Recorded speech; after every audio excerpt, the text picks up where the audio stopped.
Dahil sa mabilis na bilangan ng mga boto sa batasang pambansa, hindi na raw hihimuki ng PDP laban na partido ni President-elect Rodrigo Roa Duterte ang iba pang mga kandidato sa pagkapangulo na pumirma ng waiver para lang may proklama ng mabilis ang incoming president.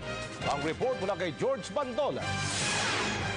Dahil sa naging mabilis ang canvassing of votes ng Presidential at Vice Presidential sa Joint Canvassing Committee, pinasalamatan ito ng mga abogado ng PDP laban, partido ni incoming President Rodrigo Duterte. Ayon kay Attorney Vitaliano Aguirre, hindi nila hihimukin ang sinumang kandidato sa pagka-Vice Presidente na pumirma pa ng waiver o concession para lang maiproklama ng mabilis si Mayor Duterte. Paliwanag ni Aguirre, hihintayin nilang matapos ang canvassing at babantayan lamang ang mga objections mula sa ibang mga panig, bagay na wala naman mula nang magsimula ang opisyal na bilangan maliban sa mga abogado ng ilang vice presidential bets. Bagamat nalawas ito sa naunang inihayag na Attorney Salvador Panelo, inihayag naman ni Panelo na pareho lamang sila ng goal ng mga abogado para protektahan ang integridad ng mga boto ni Duterte. Sabi naman ni Senate Panel Chair Senator Coco Pimentel, may posibilidad na matapos ngayong araw ang bilangan. Lagpas 40 certificates of canvass na lang kasi ang bibilangin sa 166 na COCs.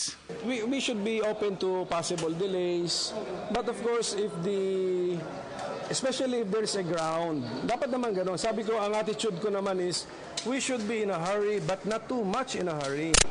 We will not railroad proceedings. If there is a reasonable point being raised, we should pause and listen. That is my attitude. Pagtitiyak ni Pimentel, pakikinggan nila ang mga petisyon ng mga abogado sa pangalan ng kanilang mga kandidato, subalit pwedeng maging bahagi lamang ito ng mga record upang maging basihan para baguhin ang ilang probisyon ng automated elections. Parati nababanggit ang undervote and yet it is not being used to object to the inclusion in the canvas. Hence, from the point of view of the person manifesting undervotes, it is a non-issue in the count and in the proclamation.